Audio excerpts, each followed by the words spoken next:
오늘 주신 말씀 스가랴서 14장 1절 8절 말씀. 스가랴서 14장 1절 8절 말씀을 가지고 여호와의 날, 여호와의 날이라는 제목으로 함께 은혜를 나누고자 합니다. 자, 오늘 본문은 하나님께서 스가랴 선지자를 통해 주신 말씀으로서 여호와의 날에 대한 말씀입니다. 자, 여호와의 날은 어떤 날인가? 이사야 18장 9절에 보면 여호와의 날은 잔혹한 분냉과 맹렬히 노하는 날, 땅을 황무케 하며 그 중에서 죄인을 멸하는 날. 그게 바로 여호와의 날.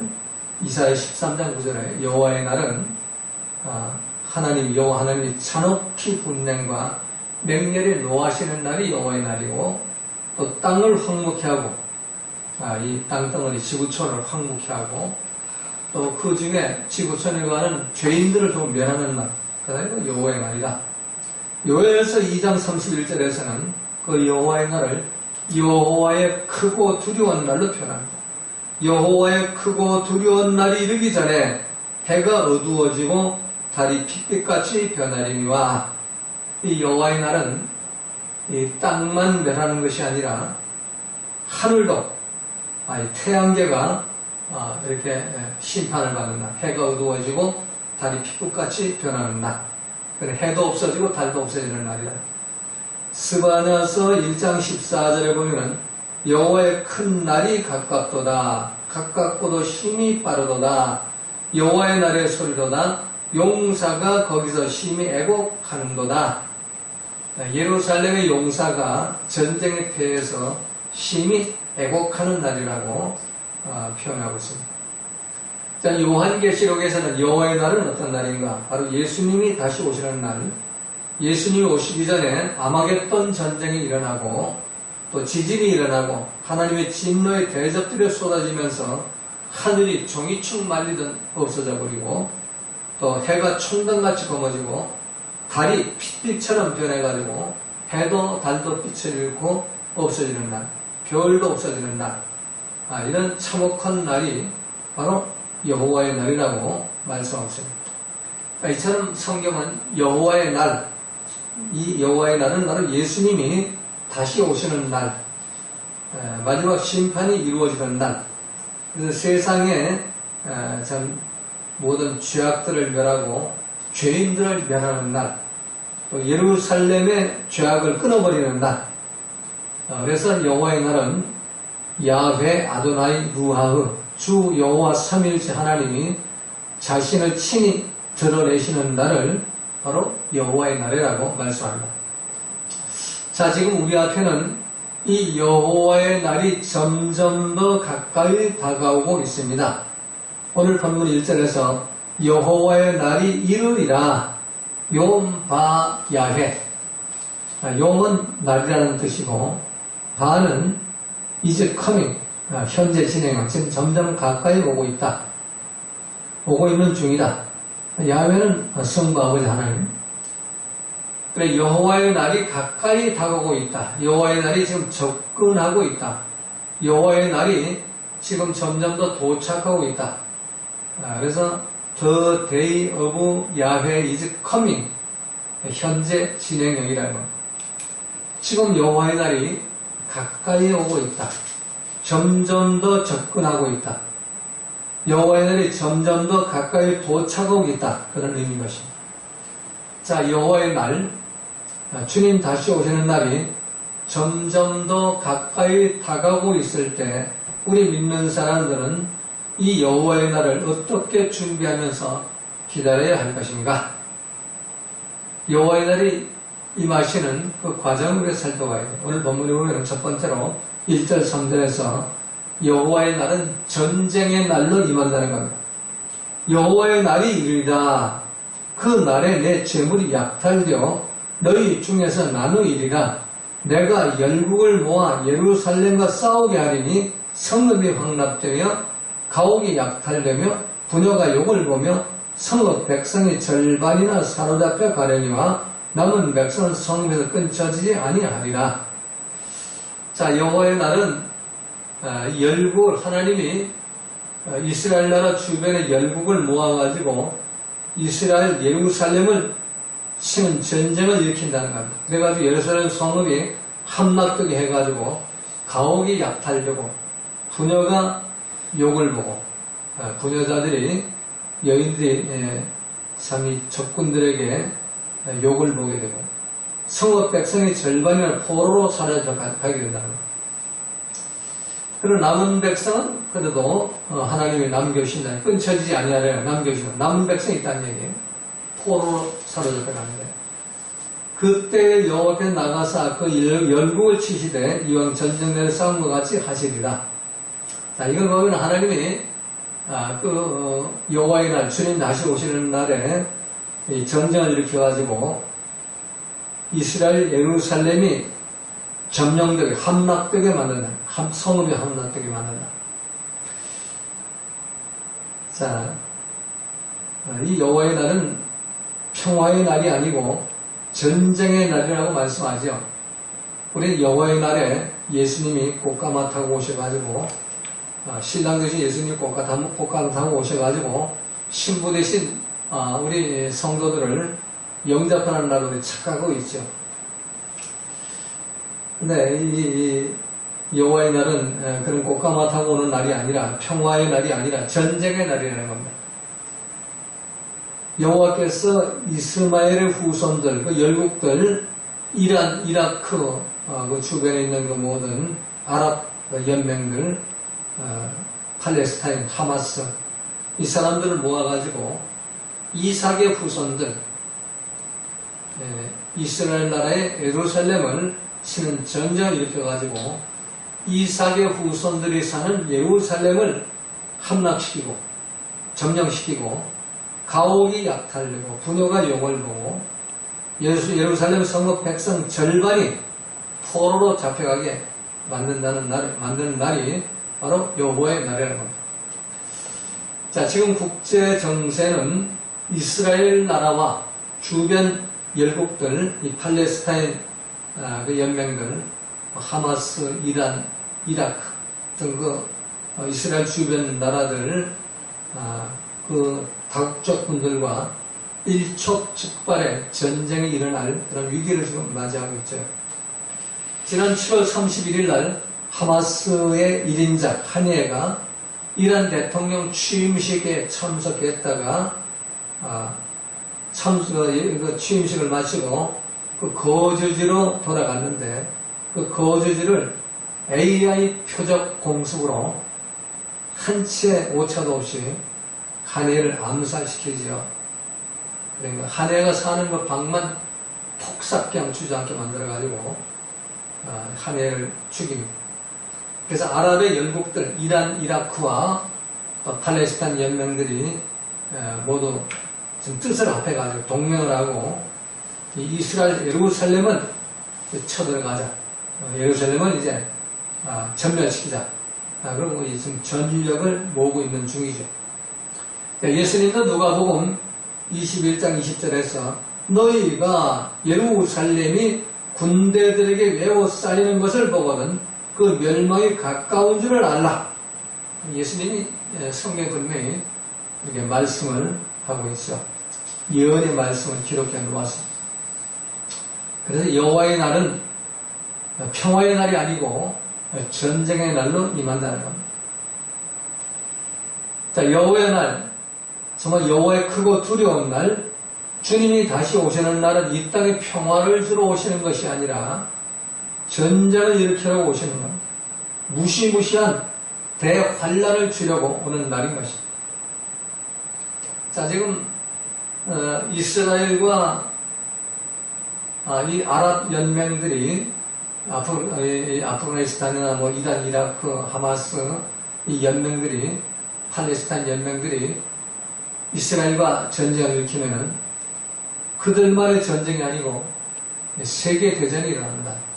이스라엘과 연맹된 그런 나라들, 미국을 유시해서 모든 그 나라들이 이스라엘 지원할 거고 또 아랍과 연결된 러시아나 북한이나 이런 그 북쪽 세력들은 이 팔레스타인 이스마엘 후손들을 아마 지원해서 세계대전이 일어날 겁니다. 그래가지고 처음에는 이스라엘이 멸망한다. 이스라엘이 먼저 한 반 쪼가리 나가지고 포로로 잡혀가게 만들어져. 근데 하나님은 그걸로 끝나지 않고 다시 열국을 하나님, 이스라엘 침략한 열국을 향해서 하나님이 진노의 잔을도 쏟아냅니다. 그게 오늘 본문에서 그때 여호와께서 나가사 그 열국을 치시되 이스라엘 나라 예루살렘을 함락한 그 열국을 하나님이 치신다는 얘기입니다. 전쟁에 싸운 날같이 하시라. 옛날에 가나안 원주민들을 없애버리듯이 그들을 쳐부순다. 그렇게 해서 지금 전쟁을, 첫 번째 전쟁은 이스라엘 주변의 열국들이 이스라엘 나라를 침범해가지고 예루살렘을 점령하고 그 성읍 절반을 포로로 잡아가는 그 전쟁을 일으키고, 두 번째 전쟁은 이스라엘 나라를 침략한 열국들을 하나님이 또 여호와의 군대가 쳐부셔가지고 그들을 이제 전멸시키는 그런 날로 만든다는 겁니다. 요엘서에서 이 요엘서는 3장밖에 안 되죠. 3장에서 여호와의 날이라는 표현이 4번씩이나 반복해 나오죠. 그래서 이 여호와의 날은 반드시 이루어지는 날, 반드시 하나님이 심판을 이루어지는 날. 왜 전쟁으로 시작할까요? 전쟁을 해야만 악한 그 귀신들의 정체, 악한 그 귀신들, 마귀들의 정체가 드러나는 겁니다. 전쟁은 이 마귀들이 일으키는 거죠. 옳고 그른 것 따지다가 정의감에 불타가지고 전쟁을 일으키죠. 그 전쟁은 국제, 세계, 나라와 나라의 전쟁이 아니라 또 각 그 나라마다 나라 안에서 뭐 보수와 진보와의 전쟁, 좌파와 우파의 전쟁, 또 교회에서 알곡과 가라지의 전쟁, 말씀에 설득당하는 사람들과 말씀에 설득당하지 않는 사람들의 전쟁, 또 가정에서 말씀대로 사는 믿음의 사람과 말씀대로 살지 않는 마귀에 속한 사람과의 전쟁이 계속되고 있는 겁니다. 이런 전쟁이 시작되면 여호와의 날이 가까운 줄 알아. 주님 다시 오실 날이 지금 가까워졌다는 겁니다. 예수님은 마태복음 21장 33절에서 이 포도의 비유를 통해서 이 마지막 날에 이루어질 일에 대해서 말씀하고 있죠. 포도원 주인 농부들에게 포도원을 세를 주고 탁으로 갔는데 포도 열매를 거둘 때가 추수할 때가 가지고 종들을 농부들한테 포도 농부들 보내죠. 그런데 농부들이 그 세를 낼 생각하지 않고 종을 때리고 하나를 죽이고 또 하나를 돌로 쳐서 거의 죽게 만들죠. 주인이 이번엔 더 많은 종들을 보내죠. 이번에도 이 종들이, 이 농부들이 이 종들을 다 그렇게 죽여버립니다. 주인이 마지막으로 자기 아들을 보냅니다. 근데 이 농부들은 이 아들은 상속자니까 이 아들만 죽이면은 우리가 이 주인의 땅을 차지할 것이다. 저 주인 뭐 사람이 얼마나 살겠냐. 그리고 아들까지 죽여버렸다는 겁니다. 이 말씀은 하나의 비유죠. 우리 인간들은 착각 속에 살고 있는데 우리는 주인이 아니고 청지기인데 자꾸 주인 노릇을 하려고 한다는 겁니다. 포도원 주인이 주권자인데 포도원 주인이 주권자 되는 것은 이 농부들은 거부한다는 겁니다. 오히려 자기들이 그 땅의 주권자로 차지하려고 한다는 겁니다. 예수님께서 이 말씀을 통해서 하나님의 주권을 인정하지 않고 오직 죄로 오염된 내 생각, 내 감정, 내 판단 따라서 자신이 주인 노릇하려는, 자신이 주권자가 되게 하는 인간의 타락된 본성을 지금 지적하고 있는 거죠. 인간은 하나님의 주권을 인정하지 않아요. 하나님 질서 속에 안 들어갑니다. 하나님의 주권은 성경에 분명히 기록해 놓았죠. 질서 속에 살아라. 예수님도 하나님 질서 속에 들어가잖아요. 우리 인간들은 목사, 장로, 권사, 집사람 절대 하나님 질서 속에 안 들어가요. 하나님 주권을 인정치 않고 모두가 오염된 자기 판단 따라 자기 고집, 자기 주장을 내세우고 자기가 왕노릇 하려고 머리 흔들고 다니죠. 그래서 이 전쟁이 일어나는 겁니다. 그 속에 악한 것들을 드러내기 위해서 전쟁을 일으켜서 이 이스라엘 나라의 예루살렘 속에 있는 악한 가라지들, 그들을 먼저 처단하고, 그리고 또 도구로 쓰임받는 이 마귀의 도구들, 열국들, 이것을 하나님이 처단하고, 이제 예루살렘에 남아있는 자들, 내 생각, 내 판단 버리고 오직 로고스 말씀대로 통치를 받는 렘넌트, 남은 자들, 그들을 하나님이 구원시킨다는 것, 전쟁을 통해서. 그래서 알고 가라지를 구분하고 말씀, 로고스 말씀을 설득하는 자와 설득하지 않는 자를 구분해서 그 남은 자만 하나님이 구원시킨다는 게 첫 번째가 바로 전쟁으로 여호와의 날이 임한다는 겁니다. 자, 마태복음 23장 15절에서도 여호와의 날, 예수님이 다시 오시는 날이 임하기 전에 난리와 난리의 소문을 듣고 민족이 민족을, 나라가 나라가 대적해서 일어나는 그런 일들이 일어난다고 분명히 말씀하고 있죠. 가정에서, 직장에서, 교회에서, 나라에서, 세계에서 난리와 전쟁의 소문이 들리면 이제 우리가 여호와의 날에 가까운 줄 알고 좀 슬기로운 처녀, 기름 준비한 처녀가 되겠다. 기름 준비한 처녀는 뭐예요? 그건 바로 회개 죄산 받고 성령의 기름을 받은 처녀들, 그래서 말씀대로 통치를 받는 처녀들 돼서 항상 빛을 비추는 빛이 된 그런 처녀들을 말하는 겁니다. 그래서 회개해서 돌이켜가지고 성령의 선물을 받아가지고 모두 성령의 기름으로 가득 찬 슬기로운 처녀들이 되시기를 주님의 이름으로 부탁을 드립니다. 자, 두 번째는 여호와의 날은 오늘 4절 7절에 보니까 심판의 날로 임한다는 겁니다. 그 날에 그의 발이 예루살렘 앞 곧 동편 감람산에 서질 것이요, 감람산은 그 한가운데 동서가 갈라져 매우 큰 골짜기가 되어서 산 절반은 북으로 절반은 남으로 옮기고 그 산 골짜기는 아셀까지 미칠지라. 너희가 그의 산 골짜기로 도망하되 유다왕 우시야 때에 지진을 피하여 도망하던 때까지 하리라. 나의 하나님 여호와께 임하실 것이요 모든 거룩한 자가 주와 함께 하리라. 자, 심판의 날로 임한다는 얘기입니다. 그리고 심판을 하시는데 거룩한 자만 구분해서, 남은 자를 구분해서 이 감람산에 서신 그리스도, 다시 온 예수님 편으로 서기를 그들을 구원하신다는 얘기입니다.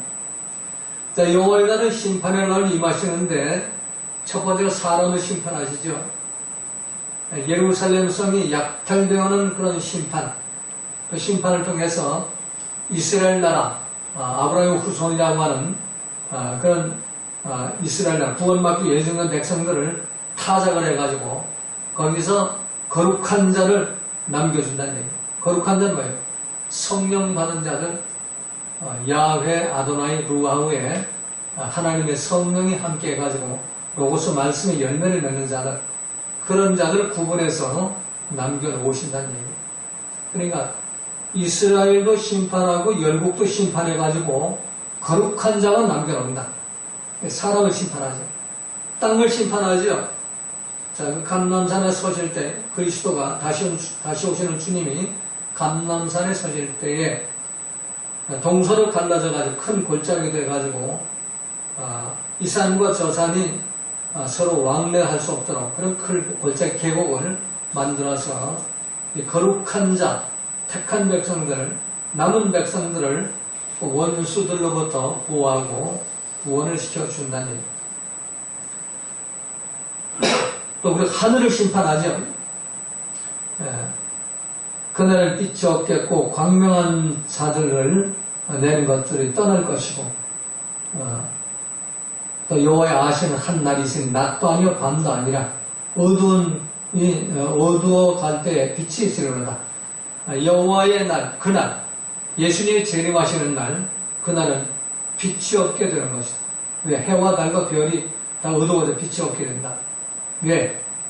그리스도의 얼굴에 나오는 그 빛으로 태초부터 빛이신 예수님의 빛으로 살아가는 그런 날이 시작되기 때문에 그래서 하늘 태양가가 어두워갈 때 그 빛이 어두워질 때 그때 이 빛이 어두워질 그때부터는 빛의 근원이신 예수 그리스도가 빛으로 이 세상을 통치하게 되신다는 겁니다.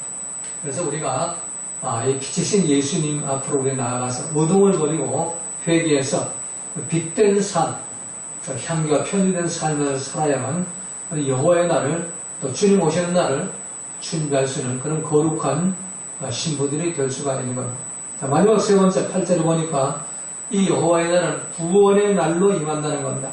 그날에 생수가 예루살렘에서 솟아나 절반은 동해로 절반은 서해로 흐를 것이라. 여름에도 겨울에도 그러하리라. 자, 여기에 남은 백성은 끊어지지 않는 그 거룩한 자들이 이제 예루살렘에서 흘러나오는 그 생명수, 이 법궤의 말씀, 로고스 말씀에서 흘러나오는 이제 생명수 말씀을 먹고 살게 된다는 얘기입니다. 동쪽에 살든지 서쪽에 살든지 또 여름이든지 겨울이든지 1년 44절 새 예루살렘성에서 흐르는 그 생명수 그 강물을 마시고 사는 그런 좀 구원된 그런 삶이 시작된다는 겁니다. 그래서 전쟁과 심판 속에서도 남은 백성들을 하나님 회개시켜가지고 죄사함받고 성령을 선물로 받게 해가지고 저 하나님이 가족이 되게 만들고 천국 시민이 되게 만들어가지고 생명의 말씀, 로고스 말씀을 먹고 사는 그런 거룩한 신부들, 슬기로운 처녀들로 만들어준다는 겁니다. 예루살렘도 생수가 솟아나서 절반은 동해로 절반은 서해로 흐르는데 여름이나 겨울이나 동일하게 흐른다는 것입니다. 자, 생수의 근원 되시고 생명수 말씀의 강의 근원 되시는 로고스 말씀이 솟아나오는데 동쪽이든 서쪽이든 여름이든 겨울이든 동일하게 흐르면서 남은 백성들, 이 기름 준비한 슬기로운 처녀들, 거룩한 성도들에게 이 생명의 말씀을 마시면서 구원의 은총을 주신다는 겁니다. 그래서 여호와의 날, 예수님이 다시 오시는 날, 그날은 전쟁과 심판의 날로 임하면서 전쟁과 심판은 바로 가라지와 알곡을 가르고 또 기름 준비한 슬기로운 처녀와 미르는 처녀를 가르는 날이고 또 말씀에 설득당하는 자들과 말씀을 설득하지 못하고 내 생각을 내가 내 판단대로 자기가 왕노로 타내는 주권 행사를 하는 하나님 주권을 인정하지 않는 그런 사람들을 심판해서 이 거룩한 자들, 남은 자들만 구원시켜가지고 그들을 영원한 생명수 샘물을 마시게 하는 구원을 이룬다는 완전한 구원. 그래서 이 기름 준비한 슬기로운 처녀들에게만 생명수 말씀, 로고스 말씀 마시게 함으로 인해서 로고스 말씀대로 통치를 받는 참 에덴 동산에 처음 창조된 하나님 형상대로 창조된 그 처음 사람 하나님 가족 천국 시민을 회복해서 그리스도의 신부로 완성시키고 그 그리스도의 신부들을 신랑교 예수님과 혼인잔치를 베풀게 해가지고 영원한 영생과 영원한 천국을 그들에게 주신다는 겁니다. 그래서 여호와의 날이 가까울수록 모두 회개 죄사함 받고 성령의 선물을 받아가지고 좀 거룩한 기름 준비한 그리스도의 정결한 신부들이 되시기를 주님의 이름으로 부탁을 드립니다.